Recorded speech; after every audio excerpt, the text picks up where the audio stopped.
It was a long list of patch notes, but I have finally finished reading through them. Operation Riptide, let's dive right in. With it we get two cool new intro animations, one of which sounds very much like it's narrated by David Attenborough as he talks about chickens. Its wild, fear-filled eyes. Is that a fucking helicopter? It's a match made in heaven, but it can't be him.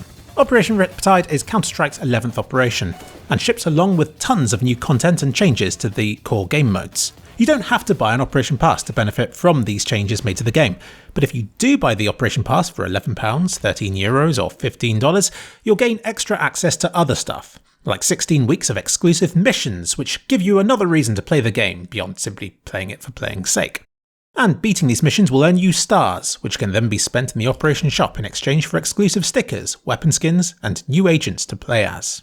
Those of you who have played previous operations will be familiar with what these operation missions will entail. They're mostly play X game mode and achieve Y objective Z times. And the more you do, the better the grade of operation coin you'll receive. I'm a little bit sad they missed the chance for you to get a Grandpa Shark coin, so we'll just have to do with the usual bronze, silver, gold, and diamond grades. What's the point in doing all this, you might ask? What's the point in anything? Why do you eventually get out of bed every morning? And how do you feel when you go to bed at night after having wasted hours of your life on some soulless activity? While there isn't a point in getting a better grade of operation coin, the diamond one does look kind of pretty, and can be displayed in your inventory forevermore as an exclusive item to show off to your grandkids in the year 2069, when everybody else is plugged into the Matrix, and when fans of Team Fortress 2 are still waiting on an update. I remember some earlier operations being brutal if you wanted the best grade of coin for them. You'd have to beat every single mission, and some of them were really tough or just really long and boring.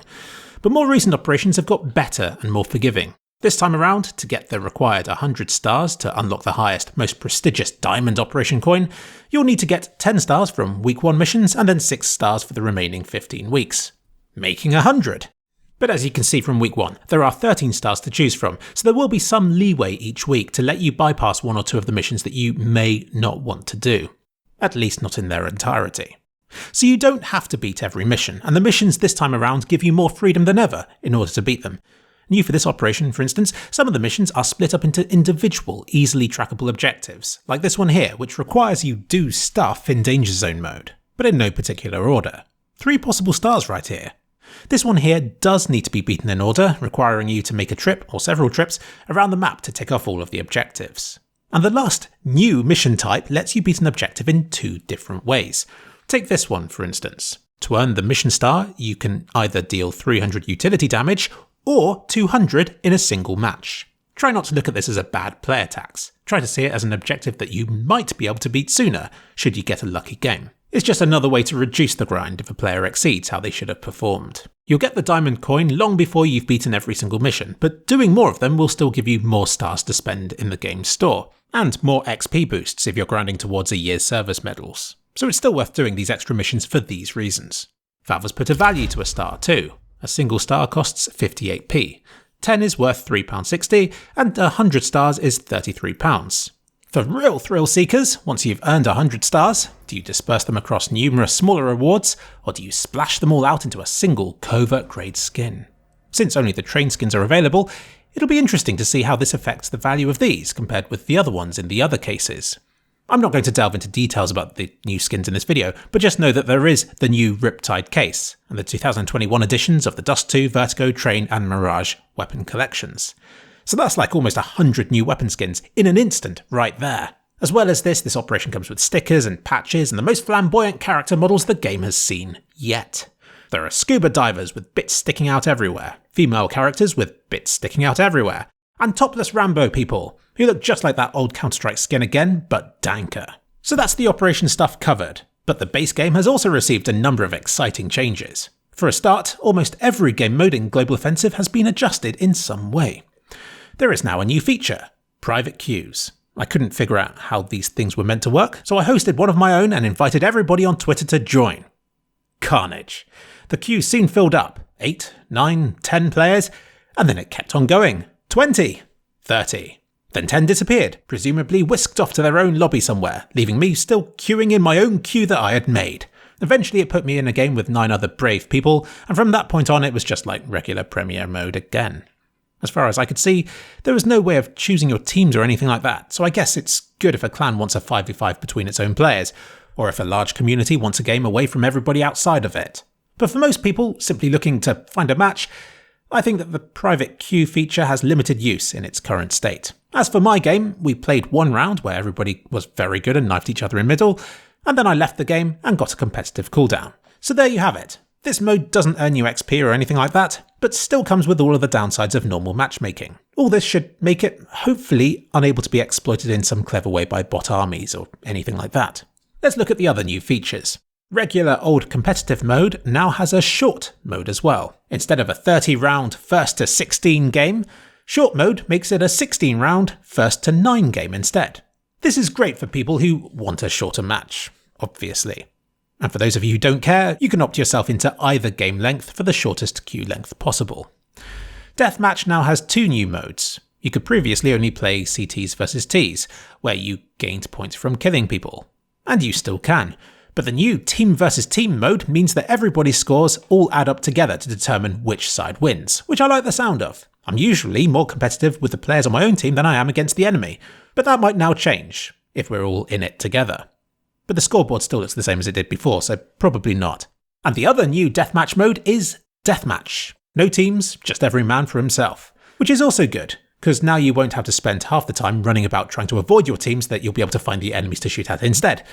But it does mean that the amount of spawn dying will be doubled, which in my case leaves very little time for anything else. The Demolition game mode used to be 10 rounds aside, first to 11, but now it's first to 6 and with no half time. So very rarely will the 10th and final tier of weapons ever be seen, and the round length has been dropped from 1 minute 30 down to just 1 minute 15. All this definitely makes a game of Demolition less of a commitment than it used to be, and the order in which you get the weapons has changed a bit as well. You don't go straight from having a rifle to having to faff about with underpowered SMGs either. You instead get a cheaper rifle as the second weapon, and then following that, the weapons have been buffed compared with what was previously in that tier. Most notably, the pistols. This game cruelly saddled you with a stock pistol, which I'm sure prevented many players from ever obtaining a sniper in this game mode. But at least now these have been swapped out for a 5.7, which is quite a bit better against the armoured enemies that you'll be facing. And the arms race game mode has also had its weapon order rejigged. Here it was before, and here it is now. There's still the randomness to which weapons you'll be using from each category, but it looks like the weapons now go more obviously from being great to being bad. But then just before you get the knife, you're armed with a shotgun, which is rather devious since it'll force you to get up close and personal to the enemies, priming you for that final knife stage. And now, if you kill 3 enemies in a row without dying, you'll be dropped a health shot in order to keep your spree going just a little bit longer. All this nicely gets us onto the gameplay changes. For the first time in years, Valve has made some proper adjustments to the game's core gameplay. While the hostage game mode hasn't been adjusted at all, the CTs have been given a new toy to play with. Provided you're in casual mode and not competitive, CTs can saunter over to the heavy menu where they'll find a riot shield costing $1,100. And it seems a little bit different from the one that we're used to seeing in Danger Zone for $500.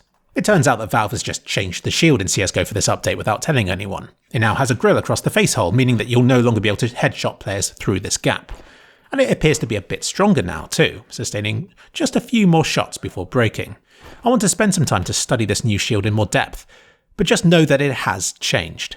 Although it's bought like a primary weapon, you can buy a primary weapon as well, but while the riot shield is out, you won't have a weapon apart from the shield bash, which disarms players and kills them in 3 hits. It will be interesting to see how this affects the gameplay in hostage mode.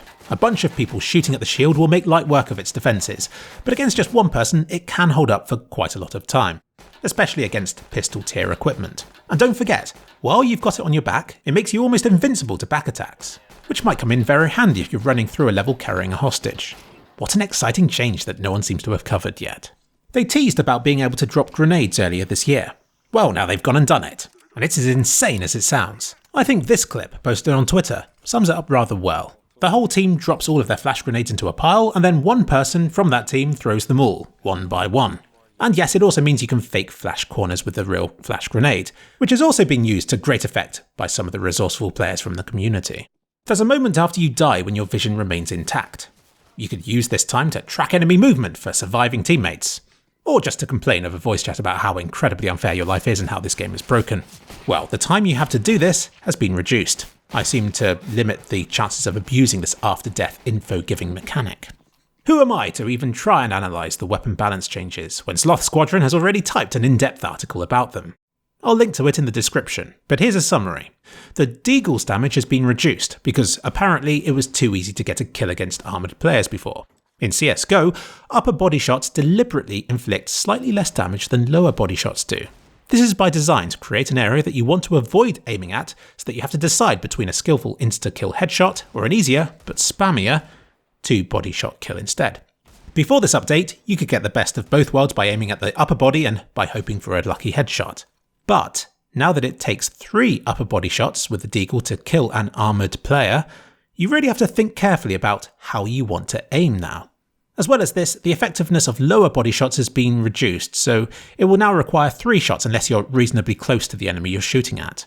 Sloth thinks more could have been done to nerf this weapon, but the nerfs it has received to body shots does make the Deagle headshot a more valuable target than it was before. The M4A1S has had its base damage upped greatly. It's now even higher than the AK's is, but in practice it still isn't as powerful. It still takes 2 headshots to kill, for instance, but this update does mean that 4 shots anywhere else on the body, or legs or arms, will guarantee a kill. So in other words, with the M4A1S, no longer will you inflict 98 in 4 shots or anything like that. Unless you're wallbanging, in which case you deserve it. And the Dualies have had their price dropped from $400 down to just $300. I thought they were great before, so now I'm elated. And of course there are new maps and changes to existing ones, which I've already covered in depth in another video, which you can check out here. There are possibly some other undocumented changes going on as well. The way the demo replays work means that if you skip through the timeline, it can't just jump to that point. It instead fast forwards from wherever it was before, or from the very beginning of the match. So if you want to watch the 29th round of a game, it needs to first fast forward through all 29 rounds leading up to it, which could take a while. An update a while ago helped address this by creating a save file at the start of every round as it passed that point. So while it would still take just as much time to reach the 29th round the first time you viewed a demo, the second time it would be able to jump straight there. However, these save points weren't created if a match was being viewed in highlight mode. But now it does.